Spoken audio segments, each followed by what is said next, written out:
Hello दोस्तों, आज की कहानी ओशो की एक अद्भुत कहानी में से है। यह कहानी उन लोगों के लिए है जो हमेशा अपनी असफलता के लिए अपनी किस्मत को दोष देते हैं और अपने जीवन में हार मान लेते हैं। लेकिन इस कहानी को सुनने के बाद आपको पता चलेगा कि वास्तव में हर इंसान अपनी किस्मत का खुद निर्माता होता है। यह एक वास्तविक जीवन की कहानी है और कहानी इस प्रकार है। एक समय की बात है, एक घने जंगल में एक गुरुकुल था जिसमें कई छात्र पढ़ते थे।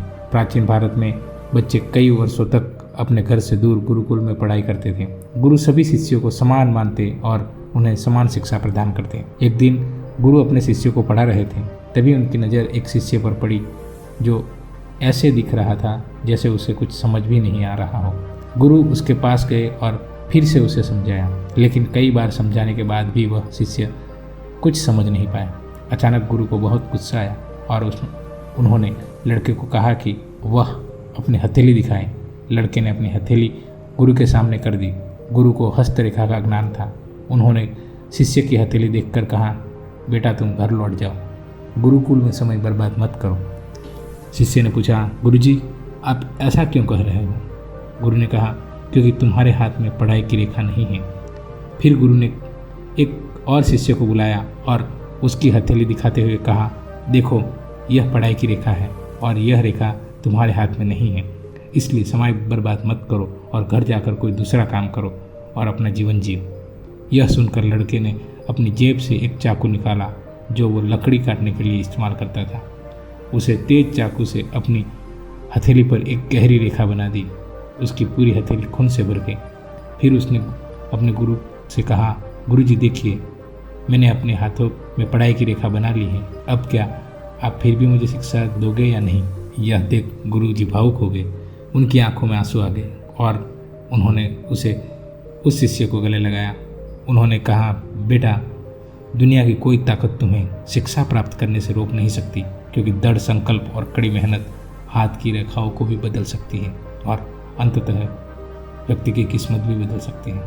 और कहा जाता है कि वह छोटा लड़का बड़ा होकर महर्षि पाणिनि के नाम से प्रसिद्ध हुआ, जिसने विश्व प्रसिद्ध व्याकरण पुस्तक अष्टाध्यायी लिखी।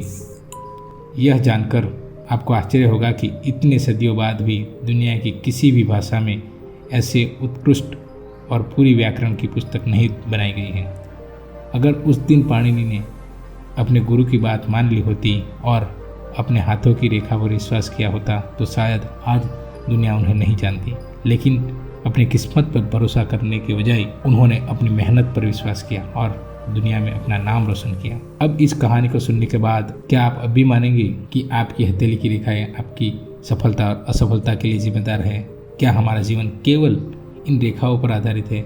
अगर जीवन हाथ की रेखाओं पर आधारित होता तो दुनिया शायद कई महान लोग आज उस ऊंचाई पर नहीं पहुंचते जहां वे हैं, क्योंकि दृढ़ संकल्प और कड़ी मेहनत के सामने दुर्भाग्य भी घुटने टेक देता है। जो लोग दृढ़ निश्चयी होते हैं और मेहनती होते हैं वे कभी अपनी किस्मत पर भरोसा नहीं करते, बल्कि वे खुद अपनी किस्मत बनाते हैं। इसलिए जब भी आप अपने जीवन में असफलता का सामना करें तो अपनी किस्मत को दोष न दें, बल्कि याद रखें दृढ़ संकल्प और कड़ी मेहनत से आप खुद अपनी किस्मत बना सकते हैं। दोस्तों इस कहानी में इतना ही। अगर आपको वीडियो अच्छा लगा होगा तो वीडियो को लाइक कीजिए, शेयर कीजिए और चैनल सब्सक्राइब करना ना भूलें। मिलते हैं किसी और एक कहानी के साथ, तब तक के लिए जय हिंद, जय भारत दोस्तों।